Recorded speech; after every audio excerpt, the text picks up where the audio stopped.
Greetings! My name is Blaze, and I decided I'm going to do a sort of reaction to the Assassin's Creed game Valhalla.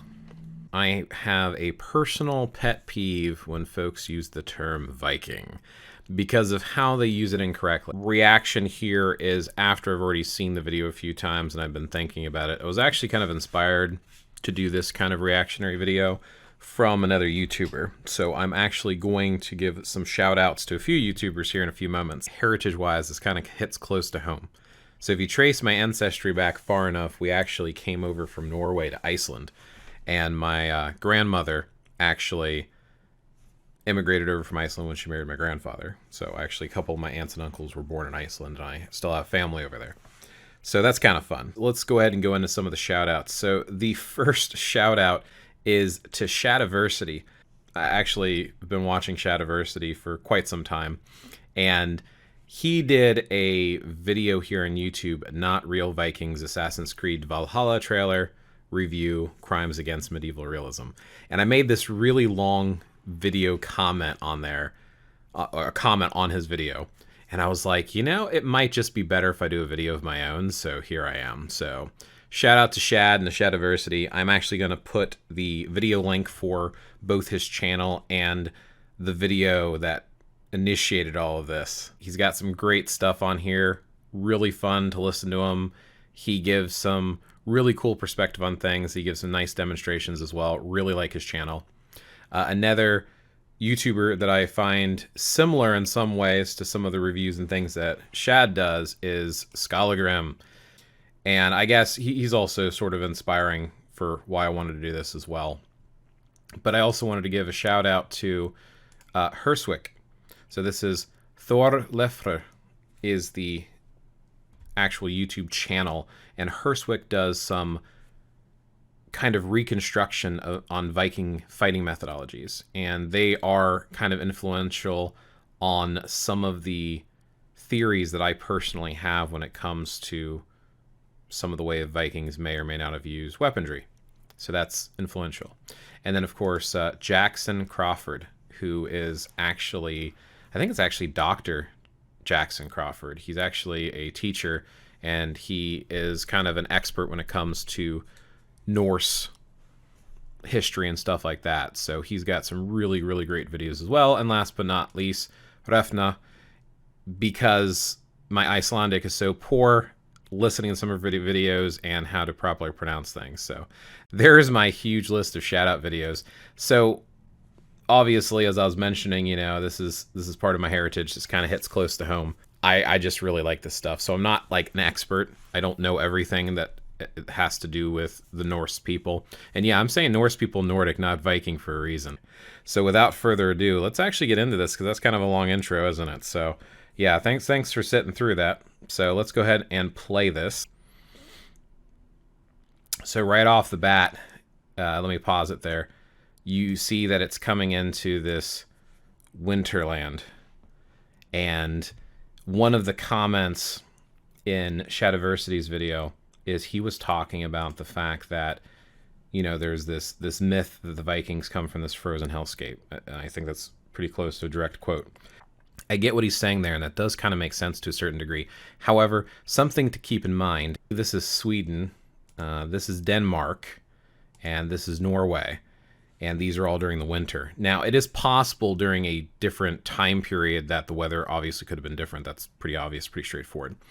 However, looking at this landscape, specifically with the Norway lands, is like almost, to me, looks like almost identical. It definitely has the same type of feel. So I'm not saying that Shad is wrong by any means, and I definitely see where he's coming from. And there's a lot of myths around the Norse people, the Scandinavian people. There's a lot of myths around that. So I get it. I get where he's coming from. But I just thought it was interesting to show this, because one of the counter comments that I had was, well, you know, it could be winter and it could look like that. But yeah, it's not like a frozen wasteland. Obviously, if you look at any of these countries in the summertime, it's night and day. So I get that. So when we're talking about the Norse area, this is England right here, by the way, on the side here. And this is the area that we're usually talking about when we're talking about Scandinavia. So we're talking, and this is from Wikipedia, by the way, these pictures and these the words here, this is all from Wikipedia.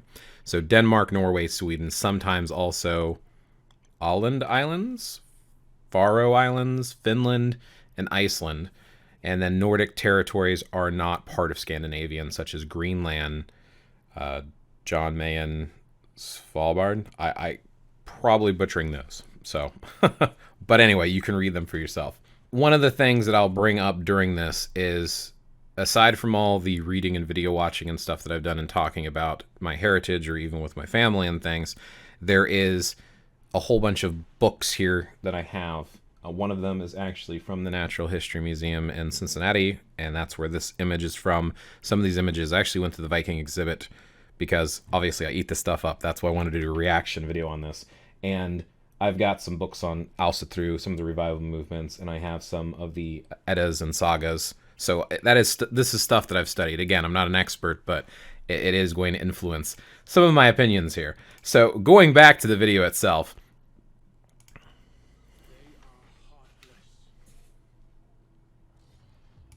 but this is one of the things that I actually commented on Shadiversity's video as well. So he was talking about like some of the stereotypes and things like that and the clothes that they wear. And he mentioned how the clothes look accurate, which I agree with. He also mentioned that axe there kind of looks like a Dane axe. That axe there, to me, that doesn't look like a Norse axe. It's like, it has the Norse feel to it, but it's like you see the little like spiky prongs on it and how thick the blade is, how short the beard is, how intricate the handle is. I mean, is it possible that it is in fact a Nordic axe? Sure. I believe in Shadiversity's video, Shad made the comment about how they wouldn't use something like this for cutting wood. Now, something I want to say really quick about axes. This axe here is bearded, so you see how far the beard comes down. You see this nice smooth transition here compared to what we're seeing here in the video. And this is, of course, a smaller axe, but this axe here is something that's plain and simplistic. So this is very common, in my opinion, for what the Norse people, at least Icelanders and possibly Norway, what they might have used and carried, because this here you could use for woodworking. You would use it on your daily kind of tasks and stuff. And yes, I've chopped with this. This is a fantastic axe for the money, by the way. And maybe I'll do a video on it if anybody's interested. But that type of an axe would be used for everyday activity, but you'd also pick it up and go to war with it. And that's why, in my opinion, a lot of the axes you'll see them fighting with in history and even in these museums and stuff like that, which I'll show you a few of those here after we get to some of the fight scenes. I've got some clips from when I was at the museum, that these axes, in my opinion, were kind of used universally. They were used for all this stuff. So I don't think it's unrealistic to have an axe that's used both here for wood cutting and for battle. So here's the big thing. If you're going to use your woodworking axe for combat, then it's going to look like a plain, simple tool. A lot of times folks use tools in combat because it's all they had. An axe like this is clearly an expensive axe, so it's somebody who's well off. So I don't think they would use an expensive axe like this. So I think Shad would be right in that aspect about using this for wood cutting. Like, nah, that's clearly meant for war. Somebody's well off. He probably has more than one axe.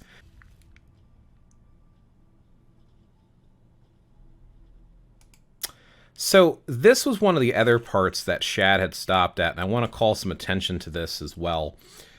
Shad had made these comments about the shields and them being bound in metal. And he even acknowledged that sometimes that did happen, but he's absolutely right. These are usually bound with rawhide. The idea and design behind the Norse round shield, first of all, I feel like these are a little bit on the small side, honestly. But I'm also a little bit bothered because the idea behind this Norse shield, and again, check out Hurstwic to see how they use some of these and try to recreate their methods.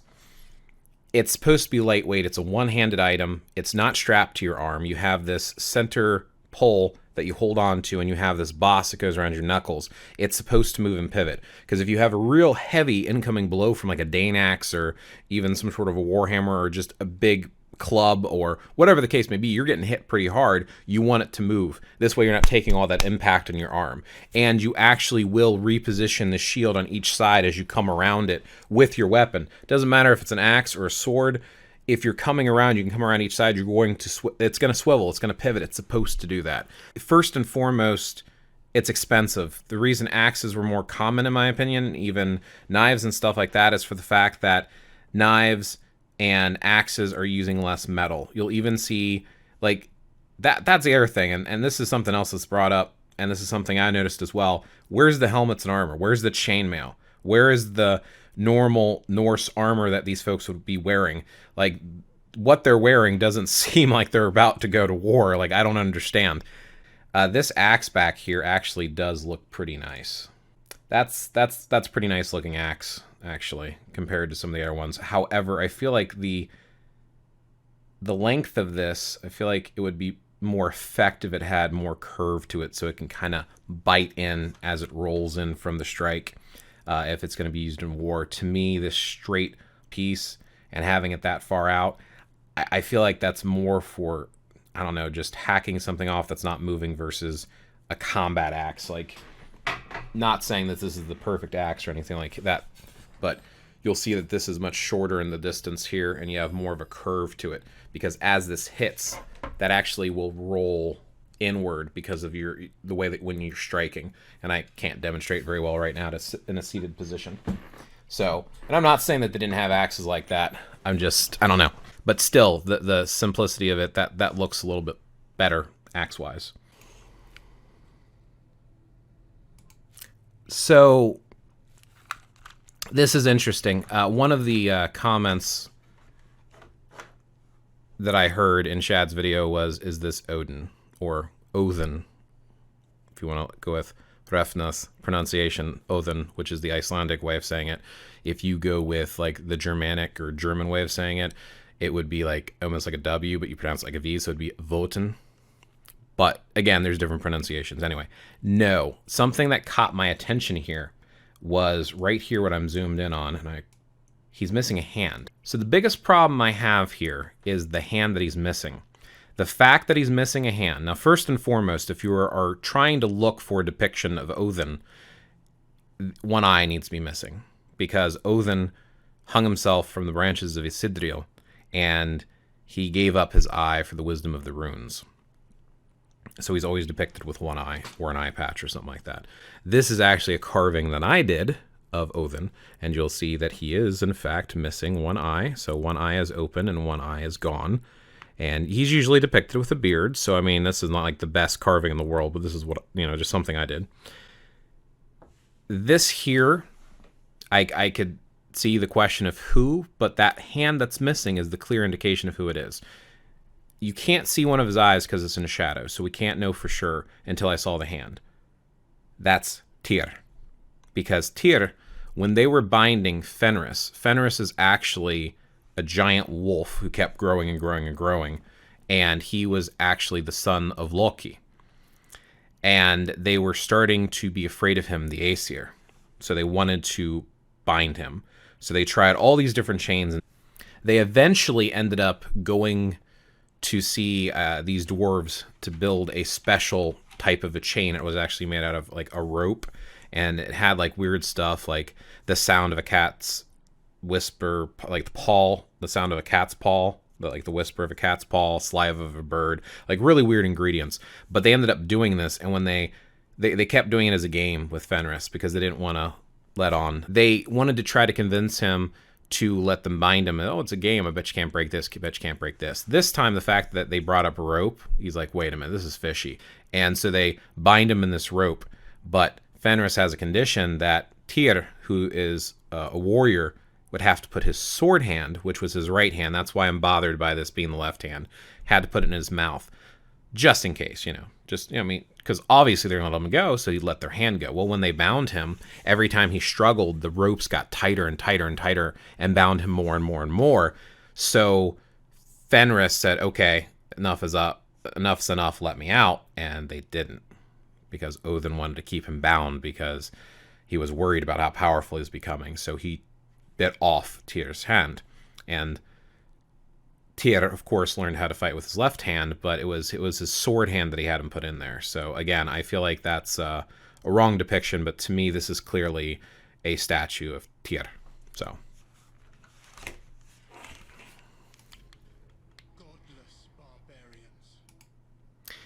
This here, now, first of all, I get it. So the Christians called them godless. That's what they did, which is funny because in Nordic traditions, they had multiple gods and goddesses. The headdress, what's going on with the headdress? One of the myths with Vikings was their helmets and stuff. They had horns, and it's like, no, they did not. That was actually introduced with opera for some reason. And I don't know if they've ever found anything archaeology-wise where they had horned helmets.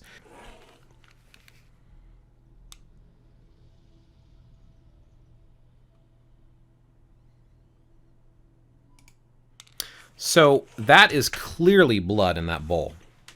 I believe that Jackson Crawford even mentions that they had found one site that supposedly had a bowl in it, and there definitely was some animal blood, dried animal blood, like obviously like residue that had dried and whatever with the remnants they found. But there's nothing to indicate that the Norse people did this blood thing at all. Could they have? Sure. We don't know everything. But the whole blood thing to me is an attempt at, again, to attack heathenism and paganism. I don't think this is a very good depiction of their faith. I don't like this because it doesn't feel right. It doesn't have anything to do with any of the revival movements that they've done today. It has nothing to do with anything that we can historically, factually point a finger at. To me, it feels like just an attempt of, look, the whole blood thing. I didn't like that. But again, you can see very clearly here the statue's missing a hand, which to me, he's wearing armor. He has a sword in his right hand. He's got a helmet on. To me, this is clearly a depiction of Tyr. I believe they have found some statues, but I don't know if they have big statues like this or standing out by themselves. Like you even see the skull, this whatever type of a deer skull over here. Or an elk. Maybe it's an elk. I don't know. I don't know my bones that well. But yeah. So that kind of bothers me. So let us continue.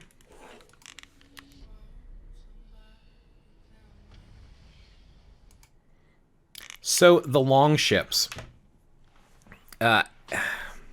Here's my problem with the long ships, and I forget where the video is. There's a video on YouTube where they reconstructed these. One of the secrets to the Nordic people being able to cross the ocean was their ship design by itself. Not only their navigation techniques, but the ship design.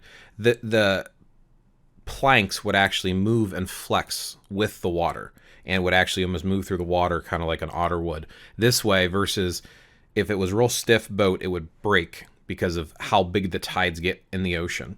So they're long boats, and actually now we can start getting into some of the pictures of me at the museum. So here is one of their longboats here that I'm standing next to. And this is a shorter, smaller one. I don't think this would have fit as many people. And then here is one other picture just because they're fun to show. This is one of the biggest ones that they had found. So you'll see this metal here is to kind of reconstruct how it may have been. But the wood is way down here. What it is it's so rotten. But this is one of the biggest ships that they found. And they don't have huge ships, so I don't know the exact number that they calculated that could fit on these ships, but I'm questioning both the size and the build, and you'll see how shallow this is. This would probably sit in the water a little bit deeper, in my opinion. But yeah, I don't know. I feel like they did okay with the depictions here. You can even see like the, let me zoom in on that actually. You can see the nails here in the ship and stuff. You can see the different plates of the wood. I think the actual design, even with the shields on the side, is pretty good, but it's how it moves in the water. I know it's a game. Yeah, okay.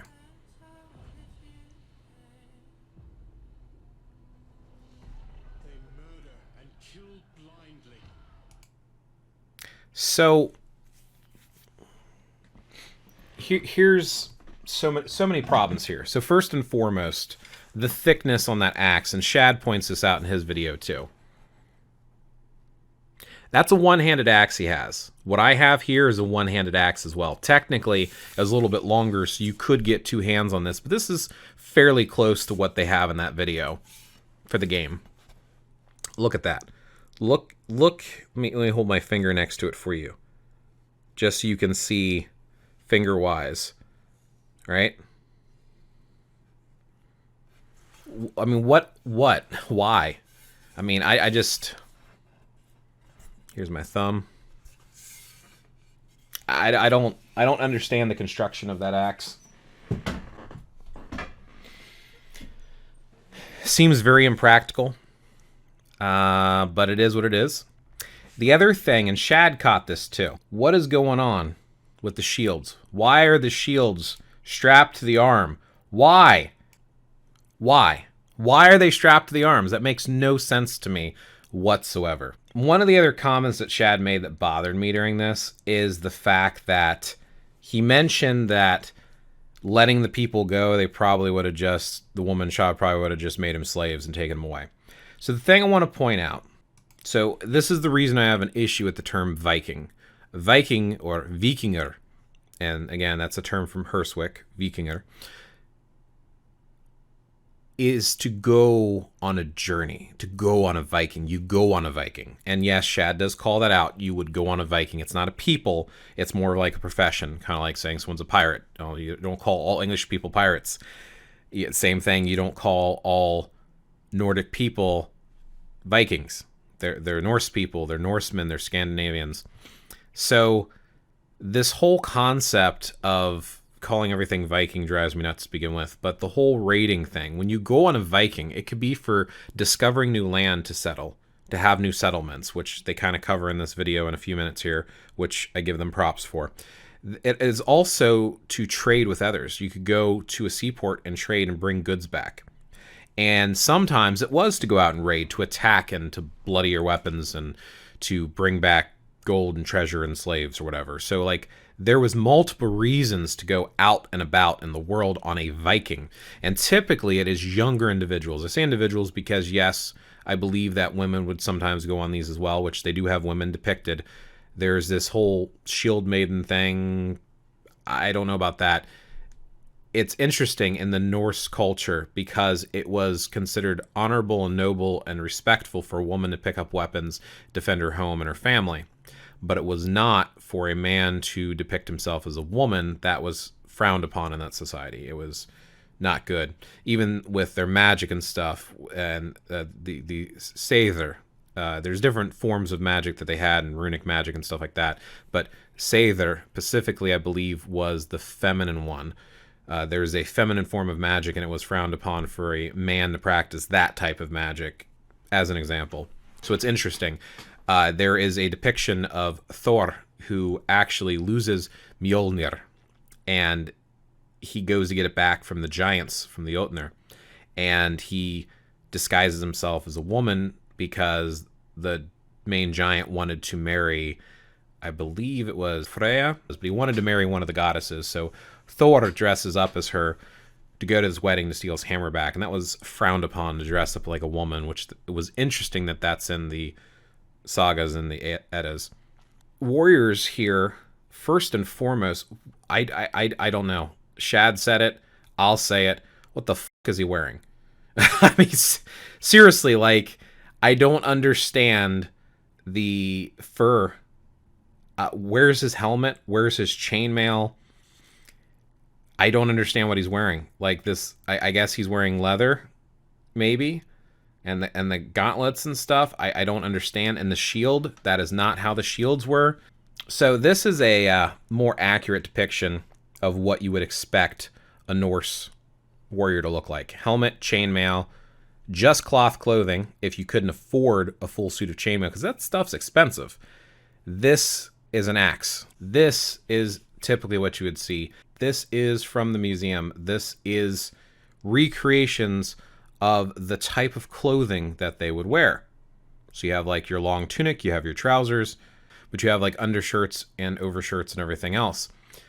If you were cold, you would have a cloak. You would not have fur, or at least none, and none of the depictions that I can find or any of the historical references or evidence of them wearing any sort of fur. Here is another example of a fully armored warrior who actually could afford to properly cover himself. Now this guy, he has a shield. Again, notice that I mentioned the shield seemed kind of small. This is a proper size shield. This here is, you know, a large two-handed axe. Actually looks like a Dane axe because of the way the blade is. You have the sword. You have the conical helmet. You have some face protection. Typically, they'll have no face protection at all, or sometimes it'll be like the masked double eye slit, which I think I have some pictures of. And you have a chainmail shirt. This guy was loaded. Here is an example of clothing that they would wear, and this is from Hurstwic, by the way. This is an example of clothing that they would wear in wintertime. So you have multiple layers on here. You have wraps. He even has a Mjolnir pendant, which is awesome, but he has a cloak on. It has a cap. That this is more of what you would see. Now this actually has more color to it, so this would be someone who actually had money for dyes. Here's another example. Here is an example of what a lady might wear.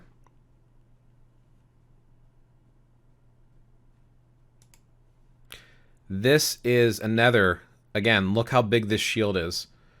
He has a spear. The spear, the axe, and the sword were the big three go-to weapons for the Nordic warrior. And look at this helmet. This is what I meant by conical with the face mask. And he has chainmail on. This is how they should be dressed, and he does have authentic shoes on. This is how they should have depicted them in the game, in my opinion, if they wanted it to be accurate and authentic looking, because it's very clear that they didn't go with authentic clothing at all. So yeah, looking at this, yeah, what they're wearing, the size of the shield, the way the shield is strapped, like that's the other thing. This strap on the shield, that's no. This is how the shields looked. Okay, you have this cross piece that you held onto, and you had a shield boss in the middle. So here's another example of a shield. Now in this case, if you look at the size of the boss, that's only your hand goes inside of that. So this is a rather large shield. This is another depiction, again with that crossbar. So yeah, this shield's not accurate at all. Now to the slave portion. Did the Norse people capture people and put them in slavery? Yeah, absolutely. But so did most cultures. The interesting thing about the Norse culture, though, was you could actually be a free man, sell yourself into slavery to pay off your debt, work off your debt, and be free again. Same thing, if you were captured as a slave, you could actually earn your freedom and become a citizen, and then own land and property. And if you got enough, you become a jarl and actually have a huge land and have people that essentially report to you. So they had a very interesting culture. The concept of slavery for the Scandinavian people is not the same concept that most people think of. So as far as wanting to just capture them as slaves, and I know that was like an offhanded comment, and I'm not saying that it would never have happened, but the reasons I'm disagreeing is, like, first and foremost, it wasn't like kill and slaughter everyone or enslave everyone. That's not how these raids worked. From the way I understand it, they would come in, kill those who stopped them, maybe grab a few people, grab some goods, and get out. It wasn't like pillage, plunder, and stay and conquer. So I guess it would have been a different scenario if they were looking to settle and take over the land versus just grab some stuff and get out. And it would depend on the size and the. That's the other thing to keep in mind too. Right now, these two are not fighting, so they probably don't want to waste time with just people. They want to go and get into the battle and get rid of the threat first before they start looking for goods to load up their ships with.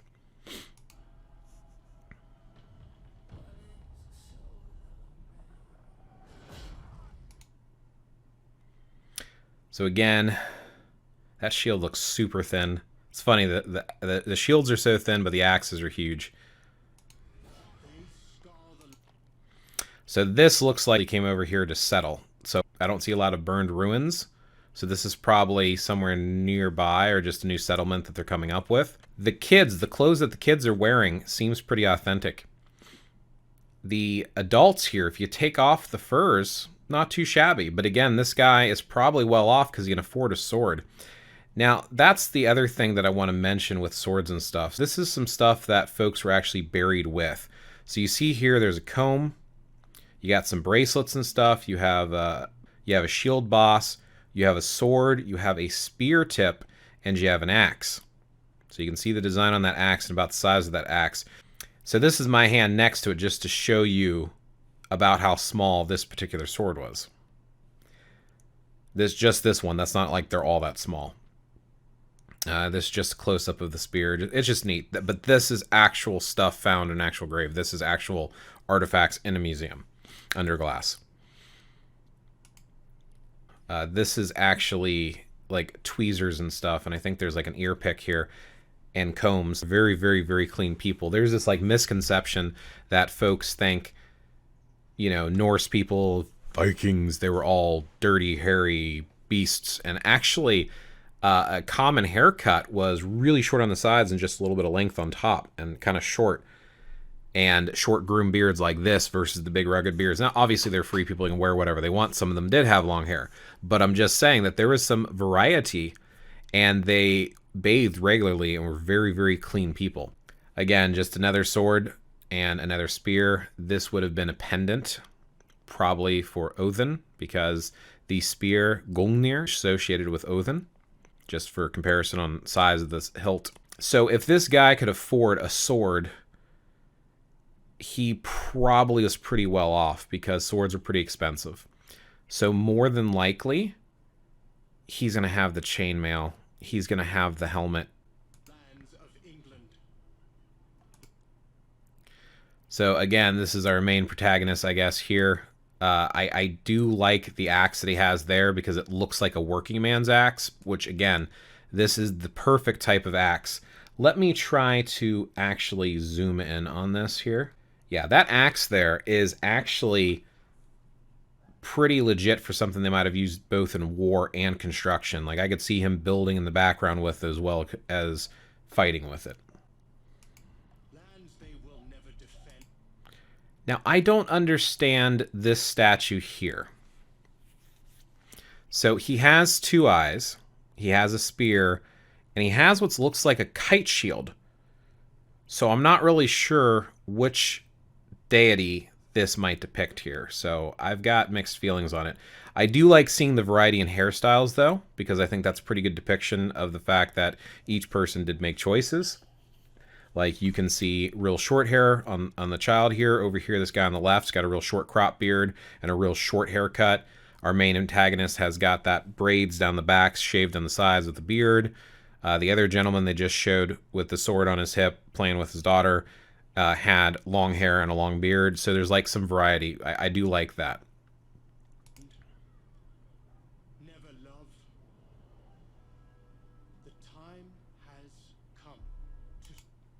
So very, very dark Christian depiction stuff here. This is not my realm of expertise, so I'll leave all the comments around this to folks like Shad, because, yeah, okay, if you say so.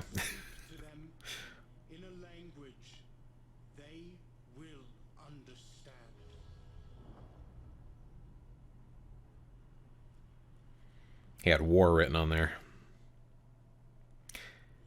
You know, I will say one thing about the candle, though. Well, no, it's a king. I was going to say that there is, like, these quick lights that were like this, like, almost like a cord, and it was like a reed that you would soak in tallow, and they would actually use those to light the inside of their houses. But with a king, but still, I'm surprised he only has a single candle versus multiple candles. That'd be really hard to see by, but whatever makes him feel better. That, and I was under the impression that, no, I guess he would because he's around other people. About to say, I don't know why he's wearing his crown if he's just working on paperwork, and why the gloves? Like, wouldn't it make more sense for him not to have the gloves? I know I said I wasn't going to comment on this because it's not my expertise, but I'm just kind of, I don't know, kind of confusing, but whatever. Moving on.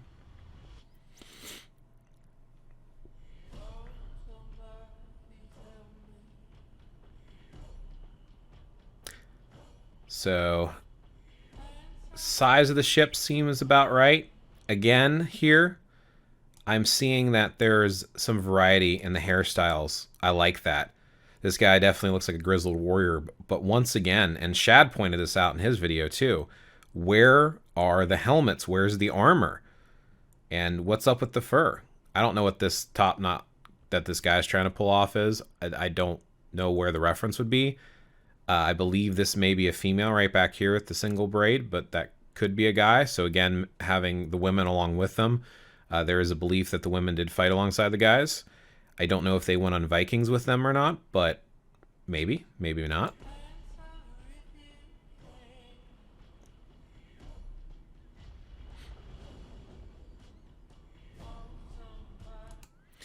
Yeah, so the makeup and stuff, I'm not sure.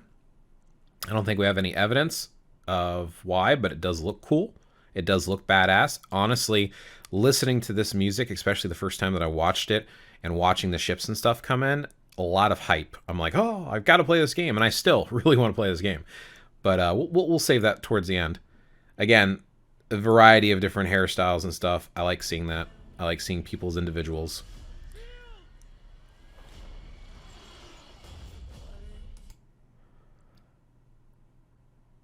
The fire arrows. I'm not sure why everything just went up like kindling like that. I don't know a lot about fire arrows, but Shad made a lot of really good points in his video, and I definitely feel like, yeah, I'm not a huge fan of this scene. And this axe here, let me zoom in on this axe. What's going on with this axe here? Like, I've never seen a design like that for an axe for the Norse people. But then again, you know, maybe this is just an axe they captured, because that's the other thing too. They can have weapons that are not 100% authentic to themselves that they would take with them. Spoils of war, as it were.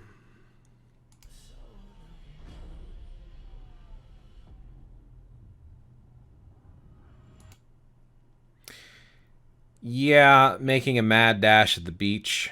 I don't see the tactics in that, but I guess they're under assault from arrows. I don't understand why they weren't doing more volleys, but okay. Wonder if I could do this in slow motion. Probably not, but we're going to go through this kind of slow just to see some of the things that we're seeing here. Okay.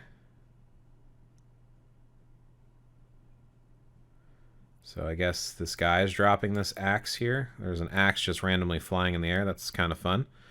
Decapitating a guy. Okay, that's fun. Again, with the shields are driving me nuts. No one has armor on. Now this here. So here's that weird axe again.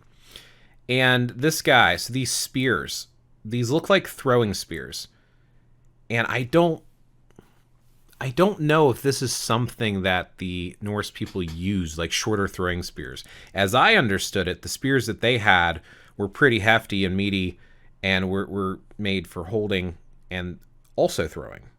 But these are short spears. These are definitely throwing spears. Because that's the other thing to keep in mind. Like, now this is a boar spear. This is not a historically accurate spear.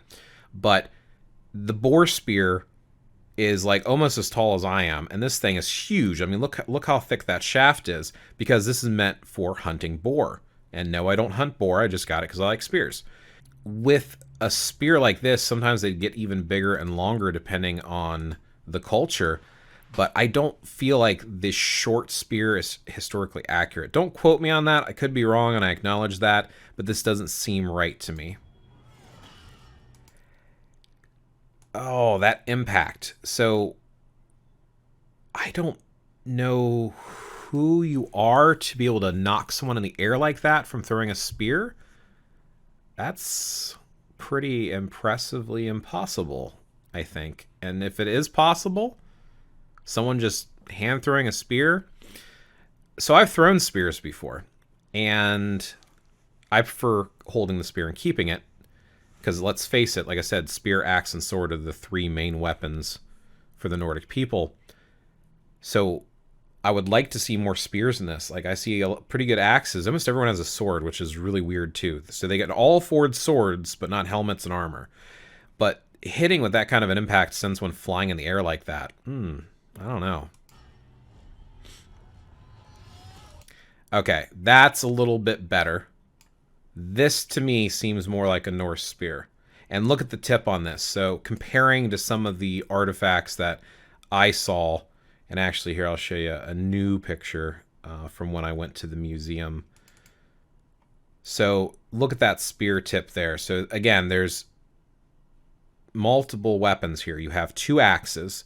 One of these down here looks like one of the big Dane axes. Then it's a small hand axe. There's a spear tip, and then there's a sword. So yeah, there's this to me looks pretty authentic with this spear, and that's more like it. That's more realistic to me if they stuck them and then lifted them versus throwing and knocking me into the air, but okay. A lot of stuff going on in this battle.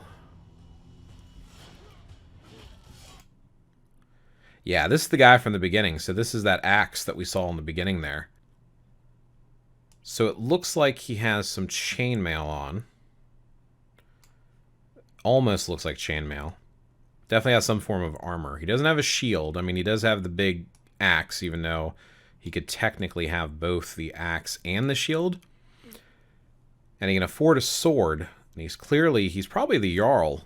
Definitely seems like he's someone who's high up there. But where's his helmet and stuff? Where's the rest of his chainmail? I don't know. I don't know if I'm digging the armor he's got.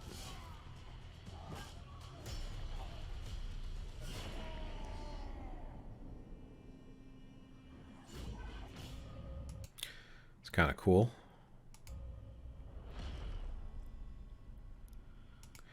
So I get wanting to give him some last respect and setting him up like this. But in the middle of a battle, I feel like this is something they would do after the battle, after the fact. But it is what it is. So I don't understand what's up with this leather wrapping here. This intricate of an axe, to me, I feel like there'd be no reason to wrap it. I guess they're trying to make it look all, you know, leather wrapped because that's Viking. But I don't know. I'm not really liking it or digging what they did here. And then, of course, the axe itself, it doesn't seem like something you would have in a Norse culture. So I guess he could have had this as like a spoil of war from somewhere. Maybe this is an axe from somewhere else, but this definitely doesn't seem like a Nordic axe at all. A Nordic or Scandinavian axe at all.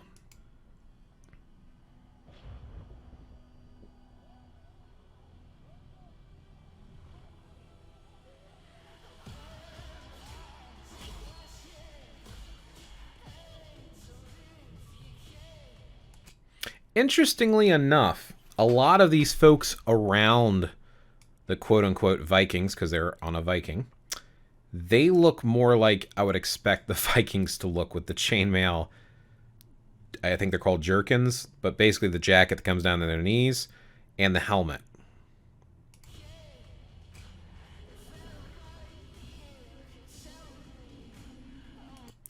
All right, now it is really hard not to get goosebumps here, especially if, like myself, you study the old ways.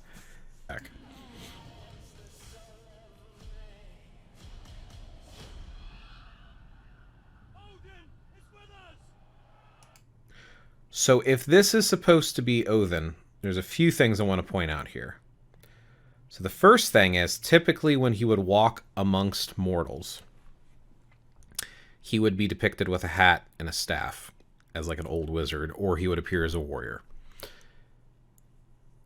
The thing is, though, I like the depiction they have here, that they're showing that the Norse people, the Scandinavians, this Nordic group, the Vikings, are not praying and begging for favors from their gods.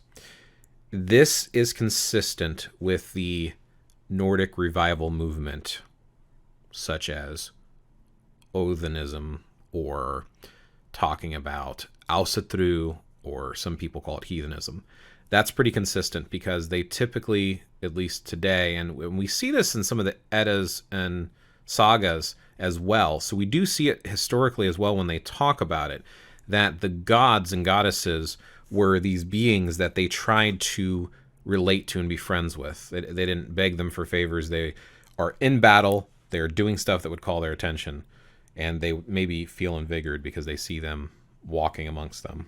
Now, the interesting thing here, and the reason I wanted to point this out and pause this, is aside from the fact that showing him...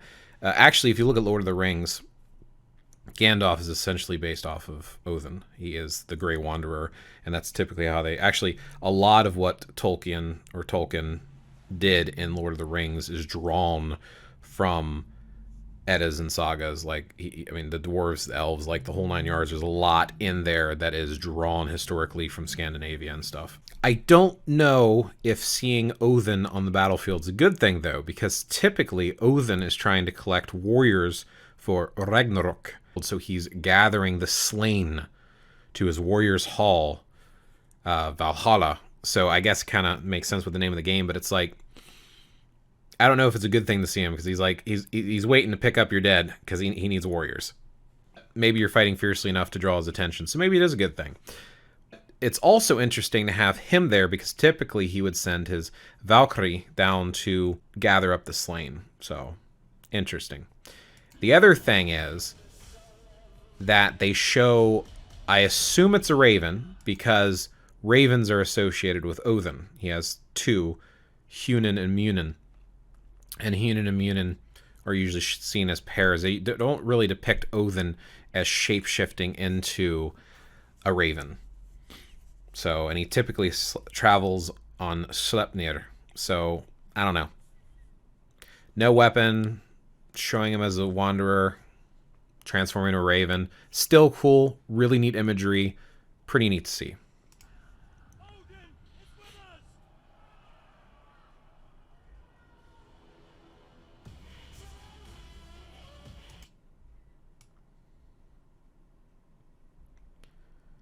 So, yeah, this is interesting. There's that axe again. And I believe this is a woman, which is cool. Once again, men and women fighting side by side. That's kind of cool. And there is some possibility of historical accuracy there.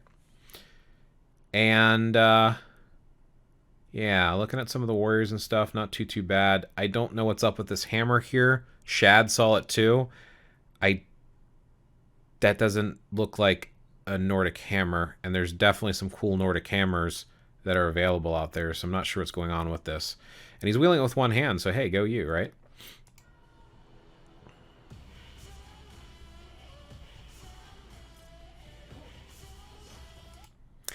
So, one of the things that I noticed Shad pointed out, and Shad knows much more about this stuff than I do. Let me point that out.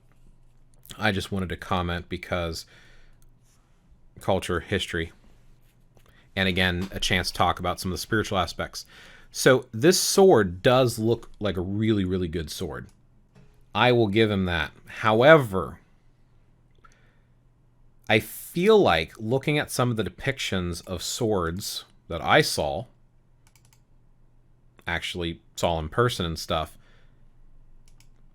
you see a commonality that the hilts are pretty small. Like this, my hand barely fits. It's like touching the crossbar here, and there's the pommel down there. And looking at some of these, like, so here's the Ulfbert.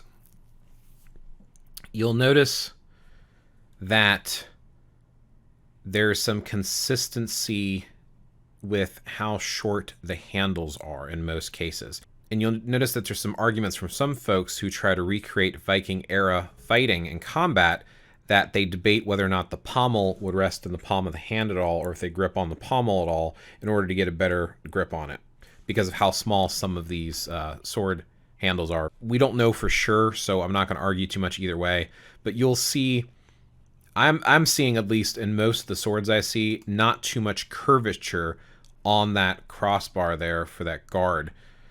So I'm typically seeing a pretty heavy pommel, and I'm seeing that, and I'm seeing like a shorter handle on most of these blades. And we'll just go back to a few more just to see some examples. And obviously this would have a grip, so it's not going to be that thin. It's going to, you know, have wood or something wrapped around it. More than likely it's going to have a wooden handle, as I understood it.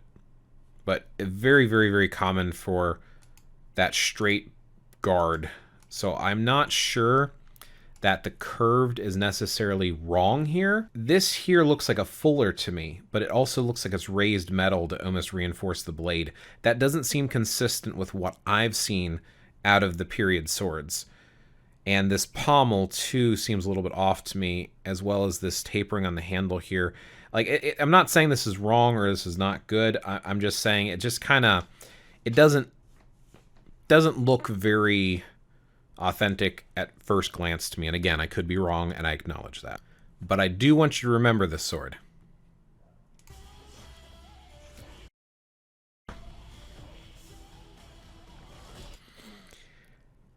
So it's already been pointed out. You're going to take this big sword here, and look, his arm here, when it contacts, so right here, he is literally lifting himself up with his arm still bent. Like, it's not flattened against his body or anything like that. He's taking a full force blunt blow that's knocking him into air with his arm out like that. That's some pretty impressive strength, not to mention how far it's throwing him. Then notice here, he still has that sword, right? So this is that sword he picked up. So he picks up the sword, takes it in his left hand, still there in his left hand. You can see that curved guard. He gets knocked in the air, and he still has the sword in his left hand, so he didn't drop it. Now look at this. Right here. That is a different sword. That is a completely different sword. So I guess the sword decided to shapeshift. Now to me though, this sword right here looks much more authentic as far as the Nordic swords. To me, the length.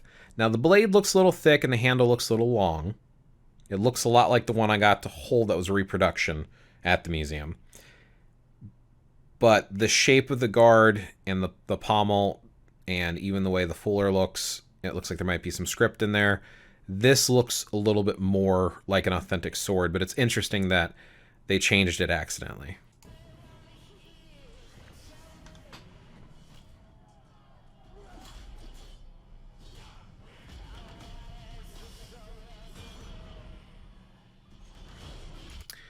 So this might be something we might need the sword experts for. But for this axe to be cleaved through, hewn through, because he cuts off the head of the axe with one swipe, is that possible? This is a question for Skallagrim and Shad. I don't know. Is that possible? I feel like it's might not be. But then again, I have... See, no, because we're talking about a axe haft. We're not talking about just like a dowel rod or something. Because I've seen cutting videos where people have rolled mats or other stuff around a dowel rod, and it will stop when they strike into the dowel rod. So the ability to cut through that axe head that easily, I don't know if I fully buy that. So I could be wrong. Maybe it's possible. And obviously they're making a lot of this fairly unrealistic for game and dramatic purposes, but that I don't know. It's kind of cool that he's not willing to go up to fight and he's still willing to attack. I don't know why everyone's stopping to watch, but okay.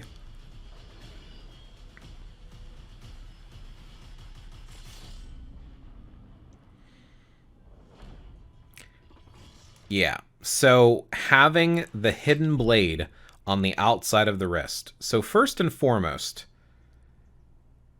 cool, awesome, but I don't know, I don't understand how he is an assassin. But okay, apparently he's one of the assassins from the Assassin's Creed series, so cool, okay, alright, we'll go with that.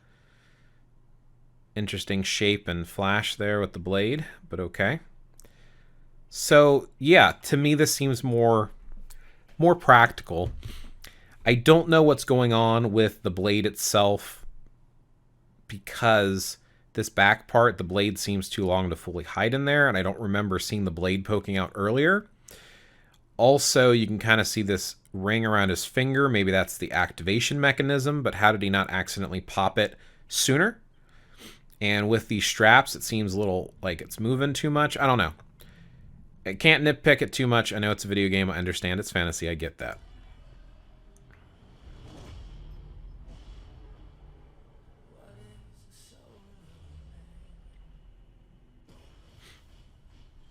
So then again with the Viking. Interestingly enough, the axe here in his hand seems a little bit better, and I like the knotwork. But yeah, the next part, here it comes. What am I looking at? Why is there a polar bear? That's a polar bear. And it's got a slice through its eye. And this says, the way of the berserker. And he's got that axe again, that interesting axe. And now he has the red sash here and everything else. So, on a whole, I feel like this game is going to be awesome. I'm actually very, very, very much looking forward to playing it. However, I can see a lot of not historical stuff in there, which is expected. It's a video game. You know, you play it to have fun, not for its historical accuracy. But again, I felt inspired, so shout out to Shadiversity for having an awesome video, and thank you guys for watching. Remember to thumb up, like, and subscribe. Leave your comments below. Feel free to correct things that I may have been mistaken on, or just share your thoughts and all that good stuff. Yeah. Now, this was a really fun one to make because I love video games, and this is part of my heritage, and yeah, I got to talk about a little about the spiritual stuff as well, because that's fun to talk about too. So, thanks for watching. Have a good day.